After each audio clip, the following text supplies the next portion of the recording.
Yeah, so this is the slide we did last time. Yeah, so when we start, so let me recall a little bit. Yeah.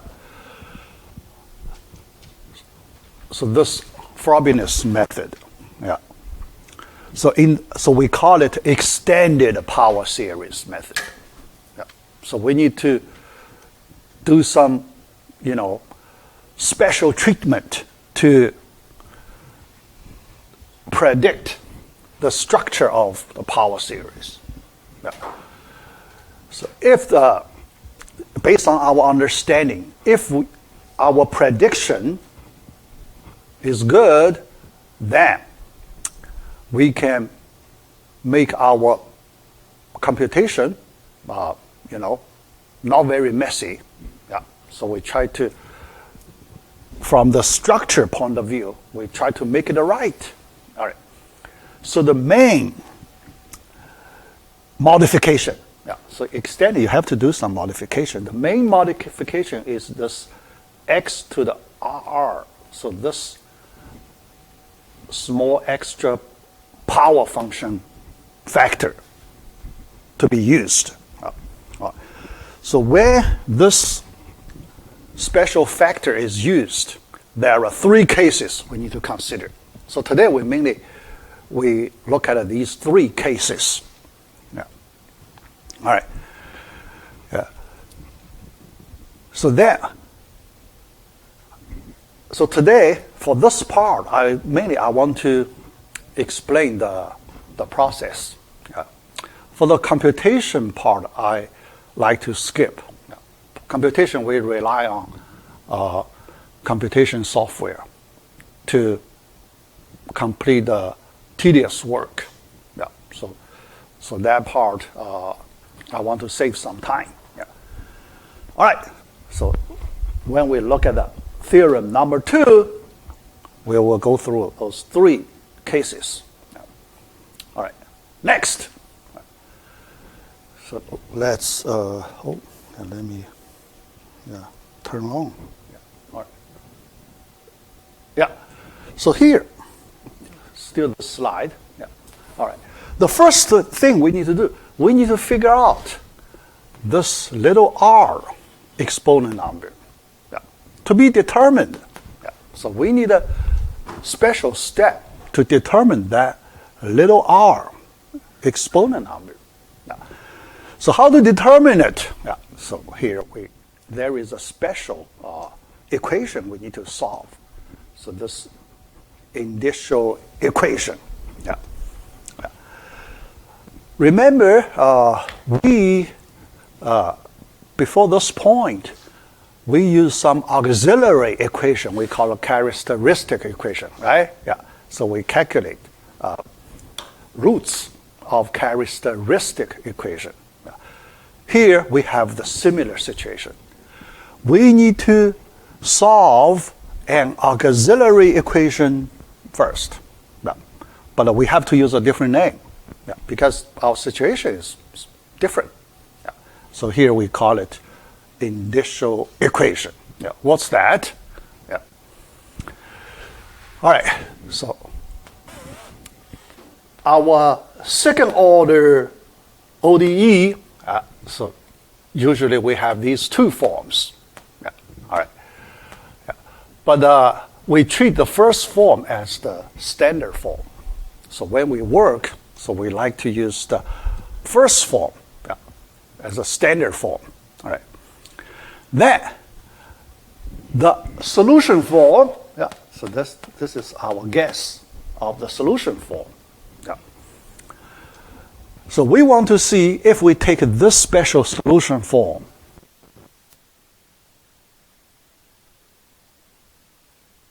Yeah. So we can calculate first derivative, second derivative. Okay. All right.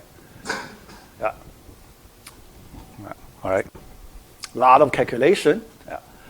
Then B function, C function. Yeah. For the general consideration, we take the power series. Yeah. All right.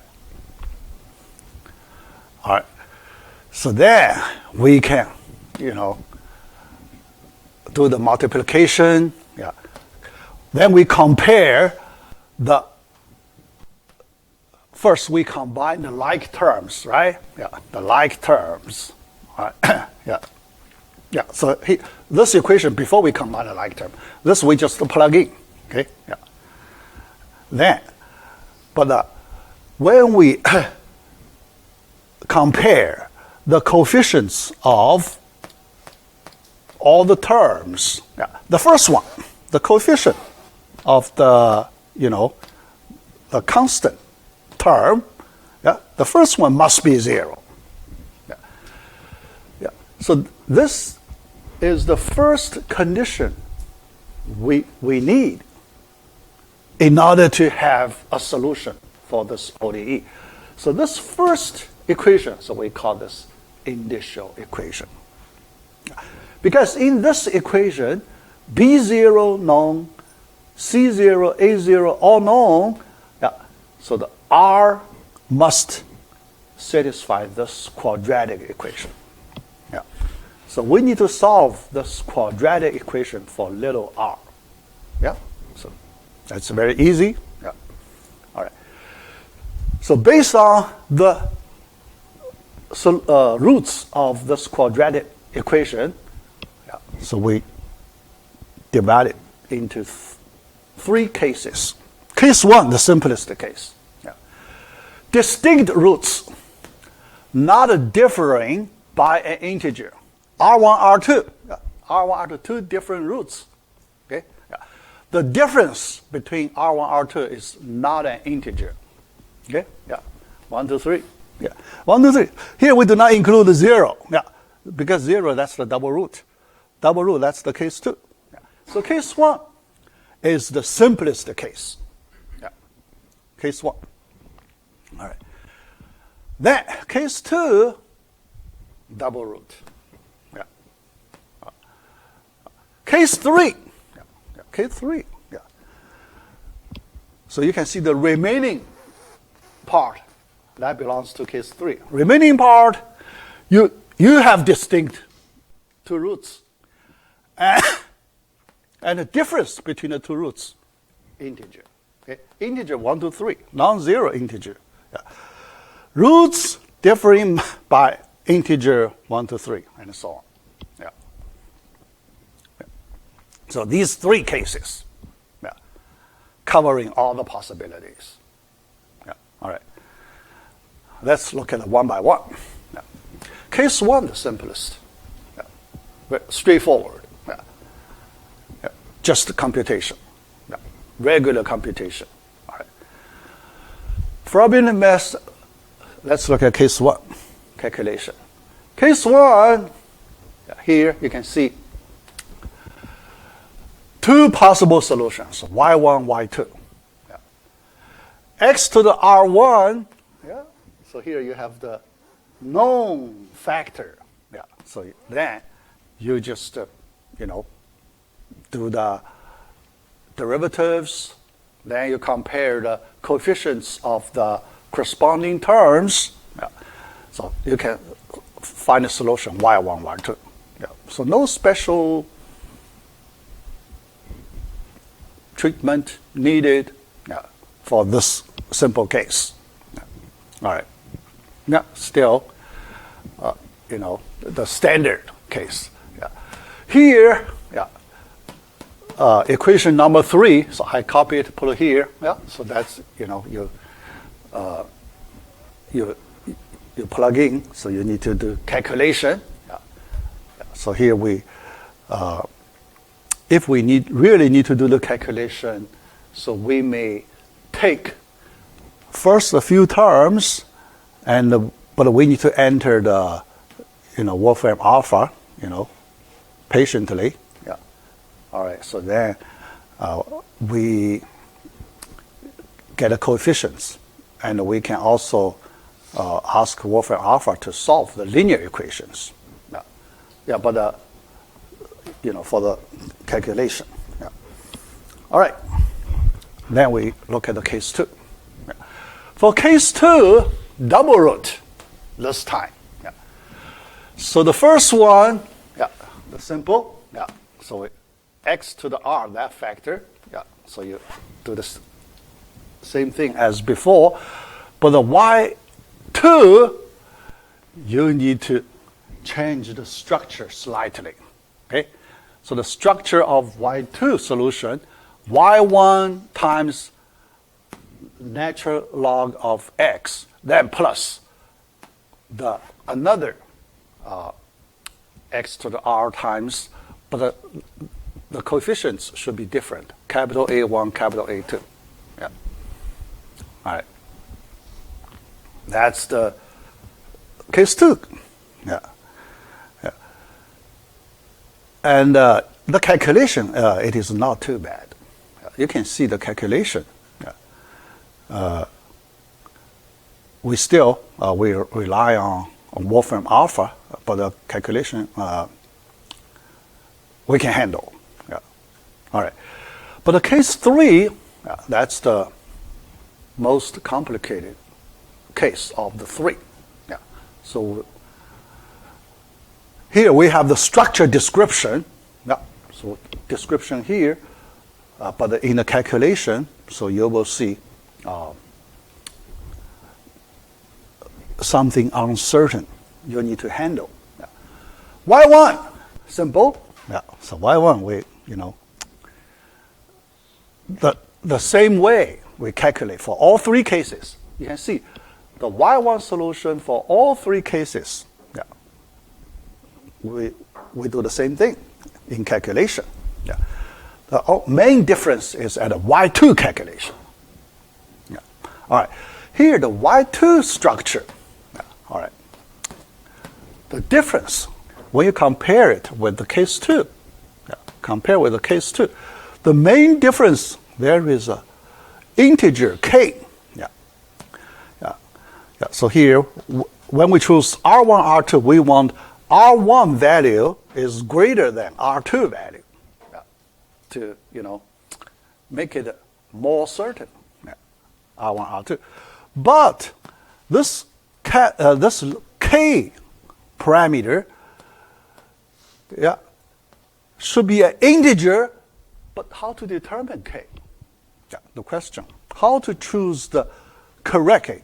Yeah.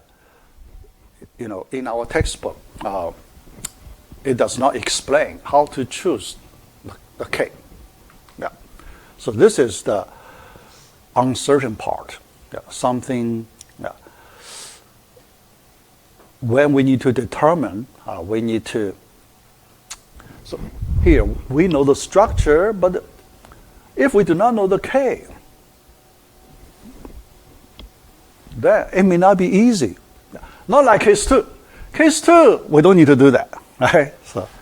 So we have the, accurate description of the structure of Y2.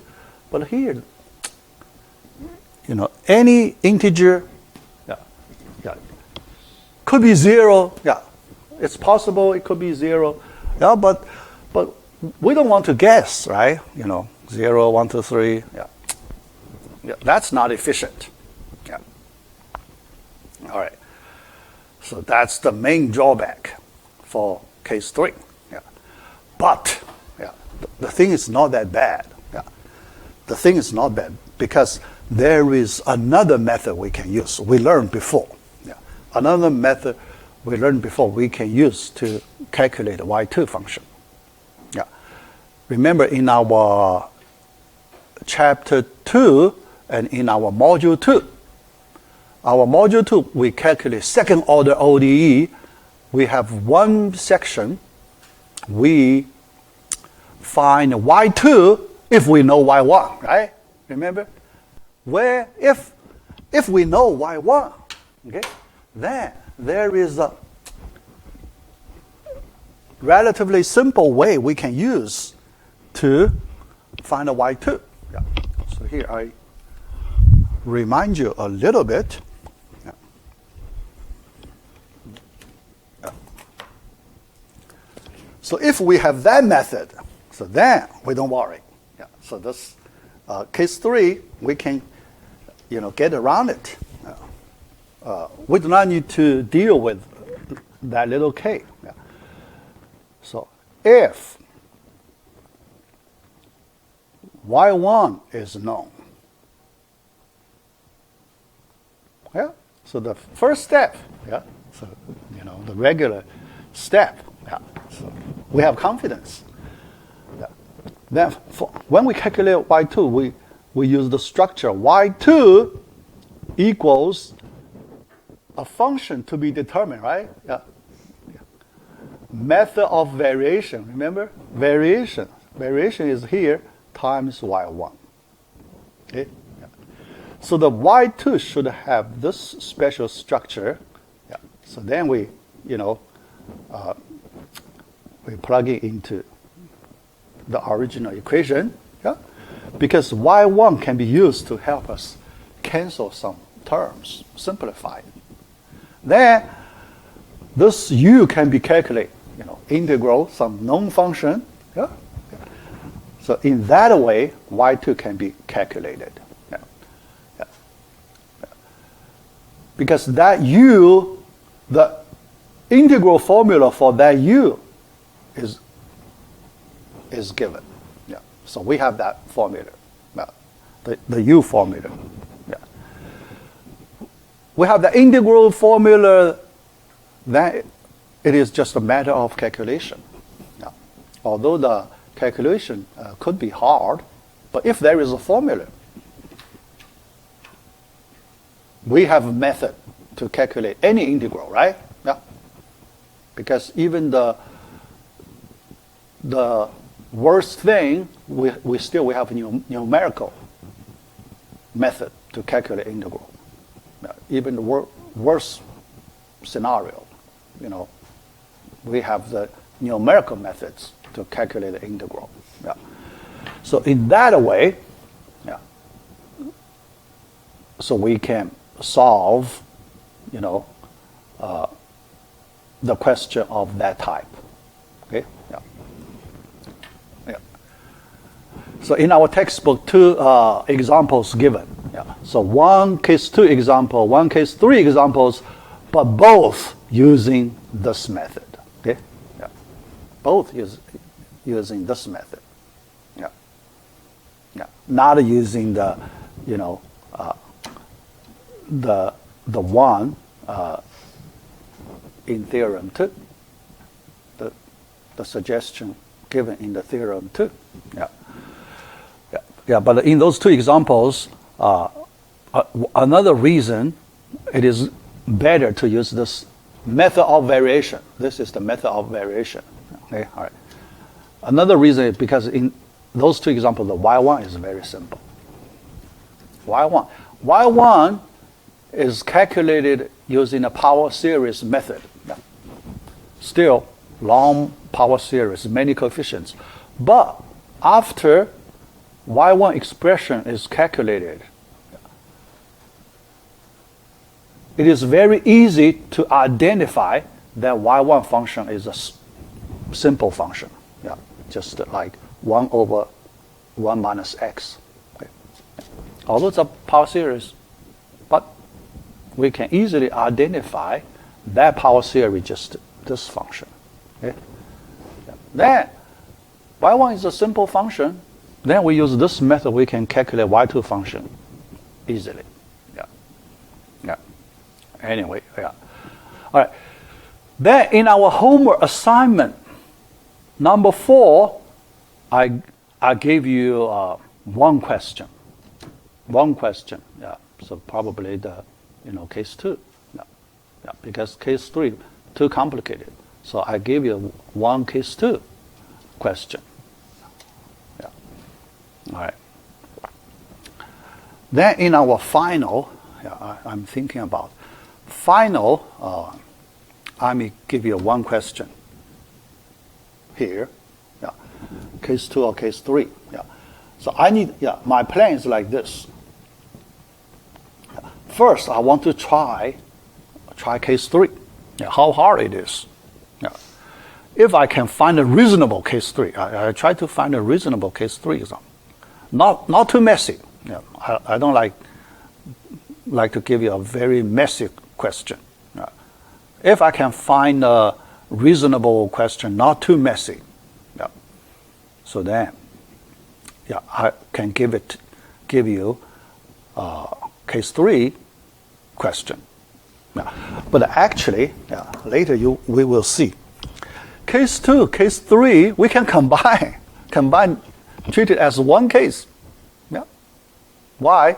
Because first we find y1. Yeah. The same, right? All 3 cases, the same way to find y1. After y1, when we find y2, we apply method of variation. Then case 2, case 3, the same. Because when we apply method of variation, we have the integral formula to calculate u. Yeah, case 2, case 3, the same thing. Yeah. So for that consideration, it won't be too hard. Yeah. So the only thing I want to make sure, the question I will give you, y1 is not a messy function.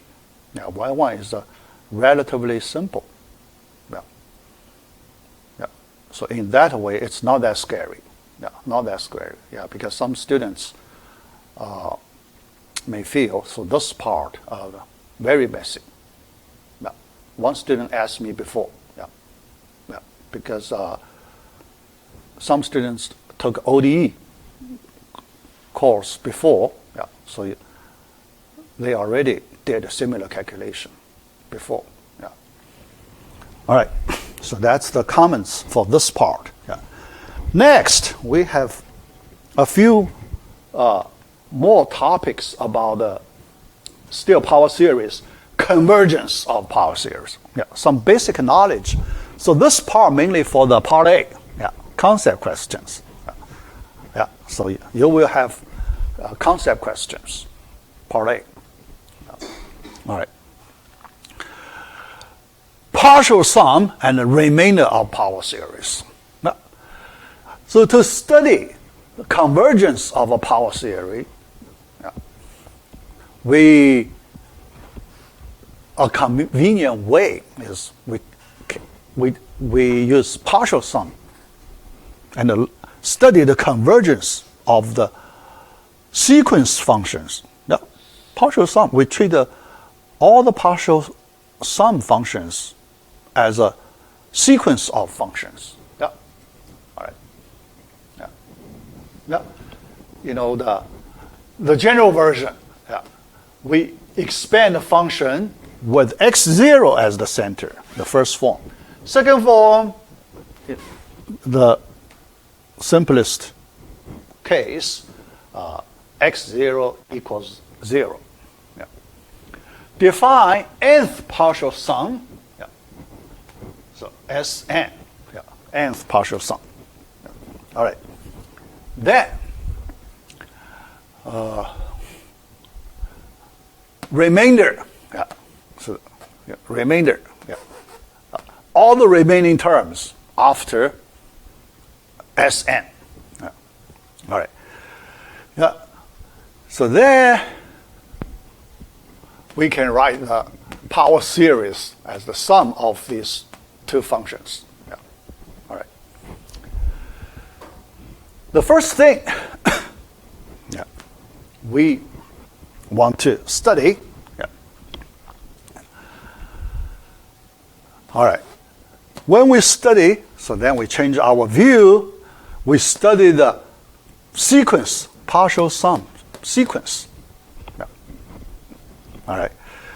If we want to see if this sequence of functions converges or not. Yeah. Yeah. All right. Yeah. Yeah. All right. Summation. Yeah. Summation converge. Then, all right. Then we can go back to the original infinite series. Yeah. All right. There is a simple example. Yeah. You know, geometric series, right? So the geometric series. Yeah. Yeah. All right. So this simple geometric infinite series, converges to this function, 1 over 1 minus x. But there is a region, small region. X must be absolute value of x strictly less than 1, then this infinite series converges. Otherwise, it diverges. All right. So here, when we study the convergence, we need to pay a lot of attention on this convergence region. All right. Convergence interval of power series. All right. So here, there are some existing results we can use. All right. So these two questions equivalent. These two convergence questions equivalent, just different views. Different views. Okay. All right. All right. So convergence at special point x1. All right. So you can see. So this x1, because when you fix first, why we look at the convergence at x equals x1? Because it is a fixed point. In this original question, x is a variable, right? X is a variable. X can change. So if x is a variable, we can take different values. Then it's not easy to control it, right? So here we consider a simpler case. Simpler case, we do not change x. We only consider a fixed x value, x1. There, this sequence, little sn of x1, it won't be a function, right? It won't be a sequence of functions. It will be a sequence of numbers. Then, a sequence of numbers, when we study its convergence, then it's much easier. So we have, existing result we can use to study the convergence of sequence of numbers, not functions. All right.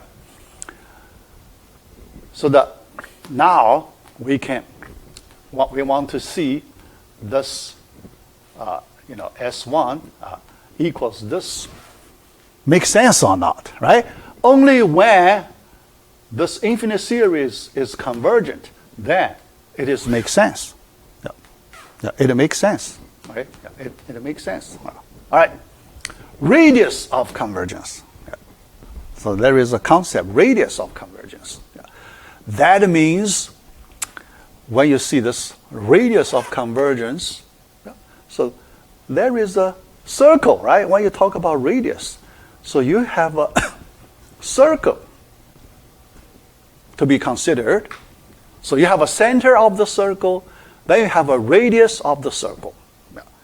So here, the convergence region is just has a circle shape, disc shape, because interior of the circle, we also consider interior of the circle. So it's a disc area for convergence. All right. So we can calculate the radius of convergence. Capital R. There are two formulas we can use to calculate radius of. Later, so after we have these two formulas, then we can, after we calculate, we find the radius of the convergence. So we can understand the convergence property easily. All right. So let's calculate this capital R first. First version, 1 over limit m goes to infinity, root mth root of absolute value of A sub m. Yeah. All right. Yeah. So the first version of the formula. Second version, yeah, ratio. Yeah. When we calculate the limit of the denominator, we like to use the absolute value of A sub m plus 1 over A sub m. Yeah. Yeah. So two different ways, and they're supposed to give the same result. Yeah. Same result. Yeah. So these two formulas are equivalent. Okay? Yeah. Sometimes the A version is easier. Yeah. So you pick the one that you feel easier to find the answer. Now, sometimes A formula is easier, and sometimes B formula is easier. All right. Yeah. Yeah. All right. So let's look at an example. So in this power series, yeah, that's the power series for E function, e to the x. Then in this case, we use the B version, the ratio. We calculate the ratio. Yeah. Ratio there, when m goes to infinity, 1 over m plus 1 goes to 0. Yeah. Yeah. 0, but this 0 number is at a denominator. 1 over denominator, yeah, so r is infinity. R is infinity means the power series is convergent for any point. Yeah. Because any point falls into this region. Yeah. Infinity radius covering all the points in the area, in the complex plane. Yeah, so here, another question I like to answer, yeah, because why you talk about radius, right? Yeah, yeah, so why people use this radius term, yeah. So the reason, natural reason, oh, I need to change the pen color. Yeah.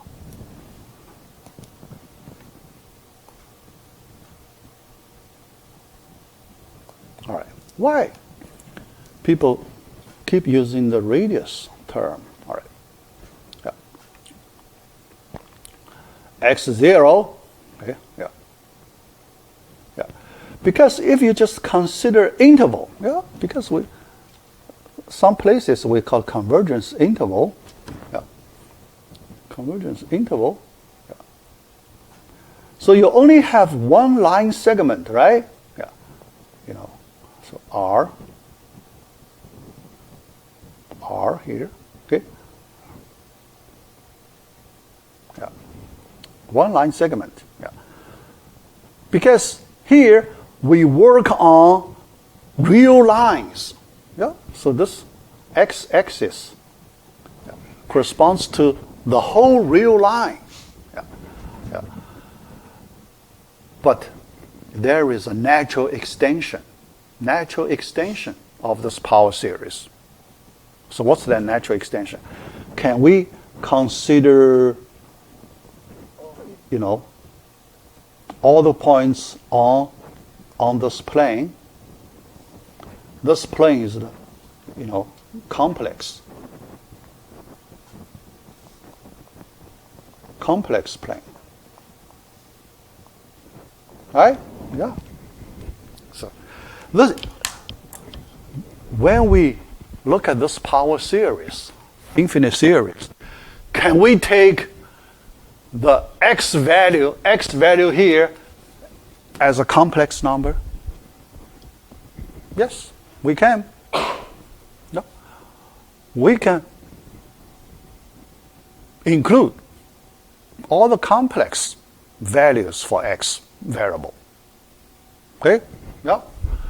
So in that case, then our convergence region is a disk. The whole using R, you know, that's really, you know, this whole disk is considered. convergence. Yeah. All right. So then, another thing is, all right, how do we apply the radius of convergence? All right. Then, so after we have this convergence disk, there are interior part of the disk, interior, excluding the boundary. Excluding the boundary. So if we plug in an X point in the interior area, then it must be completely convergent. Yeah. It's the whole power series. Yeah. It is convergent all the time. Okay? Yeah. If X is in the interior. If X is not in the interior, so the complicated situation is when X is at the edge or boundary of this circle. Okay? Yeah. Then it could be complicated. Yeah. Sometimes it is convergent, sometimes it is not convergent. Okay? Yeah. So you need to really look at it. Yeah. But you may not have the convergence. Yeah. So at the boundary, so you may not have the convergence. Yeah. You need to do the calculation, okay, to see if it is really convergent. Yeah. All right. Yeah. So that's some basic fact. Then for the geometric series, yeah, so this version, yeah, much easier. Yeah. But the A version also very easy. Yeah. So A version also very easy. Yeah. And but you look at the E function, the power series. Think about if you use A version, it could be very complicated, right? You need to calculate the nth root of the factorial, right? Yeah. Nth root of the factorial. Yeah.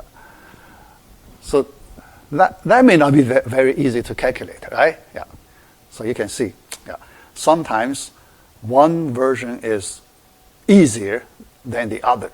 Yeah. You need to choose the easier one. Yeah. All right. Another special power series. Yeah, this time, the coefficient is very large. Yeah. So for the E function, the coefficient actually 1 over factorial, the coefficient is very small. In this case, the coefficient, each coefficient is n factorial. That is too large, right? Yeah. So we use the second version formula calculator radius. You will see, yeah, so m plus 1, infinity, right? Yeah, denominator infinity, so the radius becomes 0, then it never converges. So this power series never converges, other than 0 point. Yeah. So you plug in 0 point, it is convergent. But other than 0 point, everywhere, it is divergent. Yeah. Yeah. So you have these, special cases. Yeah. All right. Legendre power series. Yeah. So the solution, y1, y2, remember? Yeah. Our first example, we have the solution of the Legendre equation, yeah, but Legendre equation, yeah, based on n is even, n is odd, yeah, yeah. So here, let me recall, yeah, because when you look at the structure of the coefficient, yeah, this case, yeah, when n is even, it's a polynomial. Polynomial, it means you only have finite terms. Yeah. After a few terms, all the remaining terms, all 0. Yeah. This case, when n is odd, it's a polynomial. Polynomial means no convergent problem, right? Yeah. Yeah. Only when we have an infinite series, we need to consider convergence. Yeah. So polynomial, so you don't worry about the convergence. Yeah. All right. Other than, so here, the reason we consider the convergence interval for these two cases, that is when one of the solutions is an infinite series. Yeah. So, for example, when we look at a y1, when n is odd number, n is an odd number, yeah, then you need to look at its convergence interval, right? You need to calculate the radius of convergence. In that case, by our formula in the previous slide, you can find that capital R is 1. Okay? Capital R is 1. You take ratio, yeah, right? You can take ratio after cancellation. Yeah. You can find the limit is 1. Yeah. Similarly, for y2, you consider n is an even number. Even number, so y2 function is an infinite power series. Yeah. Then you can use our, B version formula. You can calculate capital R. You get R equals 1. Yeah. Yeah, just example. Yeah. All right. Yeah, yeah. So here, here. I mean, just do the calculation. Yeah. So when we do calculation, we change the form a little bit. Yeah. So the general form. Yeah. So then a sub m plus 1. Yeah. We calculate the limit. Yeah. So limit after simplification. Yeah. Yeah. Little n fixed. M goes to infinity. Yeah. M goes to there. We can easily see the limit is 1. Yeah. We do division, divided by 2m here, 2m there, 2m, then let m goes to infinity. So we can get a 1. Yeah. Yeah. Not very hard. So you can see many times, the second version is easier. Yeah. Because we have a lot of cancellation, right? The first version, most of the time, we do not have chance to do cancellation. Second version, because when we take the ratio of two adjacent coefficients, we can have a lot of cancellations because they have the similar structures. All the coefficients, they have some similar structure we can take advantage of. Yeah. All right. Existence of power series solutions. Yeah. Let's look at condition a little bit. Existence. All right. Yeah. Analytic function. Yeah. So here we need a concept called analytic function. Yeah. A function f of x is called analytic at a point x equals x0 if it can be represented by a power series function in powers of x minus x naught with positive radius of convergence. Yeah. So after we understand the convergence basics, so you can easily understand this analytic function concept. Yeah. So we have a power series representation. And we consider the convergence part of this power series. Yeah. Then, so you may ask why people need this concept. Yeah. So now you can see, if a function is analytic, so you have this condition, then this function is really good. think about how good is this function? This function. Because you can take derivatives of any degree on this function. The derivative, yeah. Always the derivative of any degree, any order of derivatives of this function always exists. How good it is. Yeah. So analytic function is a very good function. Yeah. All right. Existence of power series.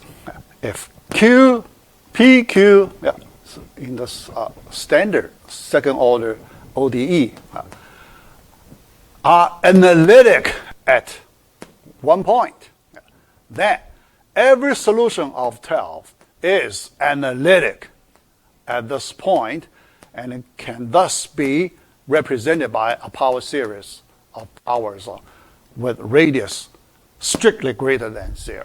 Yeah. Yeah. So this is a pretty strong theorem. Yeah. Pretty strong theorem. Okay. Yeah. So then we have confidence. Yeah. So we only require that PQR, those three functions, to be analytic. Yeah. Although it's a pretty strong requirement. Yeah. But then the solution also must be analytic. Yeah. So then we have very good solution. Yeah. We have the confidence to have a good power series solution. Yeah. All right. Yeah. So yeah, but now let's look at a little more details here. The details here is because when you in our assumption, PQR analytic, so they have their own radius of convergence, right? P function has its own radius of convergence, R1, capital R1. Q function, R2, and R function, R3. Yeah. So then the solution, yeah, by logic, you can, should be the minimum, right? Minimum of the three radius. Yeah. Because the convergence point must fall into the common part of these three disks. Yeah. Common part. Yeah. So the minimum of the three radius. Yeah. So that's the natural logic. Yeah. All right. Operations on power series. Yeah. Yeah. So so here, the best case, we can consider analytic functions. Yeah. Analytic functions. Yeah. All right. Then we can do a lot of operations. Yeah. Yeah. Basic operations. Yeah. So here I just go through the basic operations. All right. So here, yeah. So suppose we have a radius of convergence R strictly greater than 0. Property 1, term-wise differentiation. Yeah. So when we take derivatives, we can do the term-wise differentiation, term by term. Yeah. Okay. Yeah. Although you feel that's the natural way, right? Yeah. So before we talk about this property, yeah, term-wise differentiation. Yeah. People may feel it's natural, but actually you need to prove. Yeah. Because in order to show this property is correct, people need to prove the infinite series of this term-wise differential, it is convergent. Okay? The partial sum convergent. Yeah. So you need to go through a rigorous proof showing it is correct. Yeah. But after the proof, yeah, so we know this property is correct. Yeah. So we just do the term-wise differentiation. All right. Addition, term-wise. Yeah. All right. Multiplication, So the multiplication term-wise, a little more complicated. Yeah. Multiplication more complicated than this addition case. Yeah. Because we have a lot of terms, cross terms, cross multiplication terms, major multiplication. Yeah. So we get another power series, but the coefficient corresponds to x minus x naught parenthesis to the mth power. So you have the coefficient like this. Okay? Yeah. You can, so 1a coefficient times 1b coefficient, but the sum of the subscripts equals the degree of the corresponding monomial. The sum, sum of the two subscripts, the same number, same degree number of the corresponding monomial. So that's the multiplication property. Vanishing of all coefficients. So another useful property. How do we solve ODE using the power series method? We use this property number 4. Vanishing of all coefficients. What's the meaning? When a power series expression equals 0, then all the coefficients must vanish. All A coefficients must be 0. So that's the vanishing of all coefficients. Because the whole power series function equals 0. Remember, all these monomials, so here. So you just answer them in this way. All these monomial functions are linearly independent. They are linearly independent, but when you take summation, it equals 0, then all the coefficients are forced to be 0. Very natural, because of the linear independence. The linear independence of these monomial functions. All right. So that's the basic property we use to solve ODE by power series solutions, because we compare the corresponding terms, so we make all the coefficients equal to 0, and then we solve for the coefficients. So, all right. So that's the all the properties. All right. That's the basics of the power series method. All right. Let's take a break. After the break, I want to talk about the last topic of part C, a very important method, algorithm. Actually, we call it algorithm. Fast Fourier transform. Fast Fourier transform. Algorithm. All right, that's it.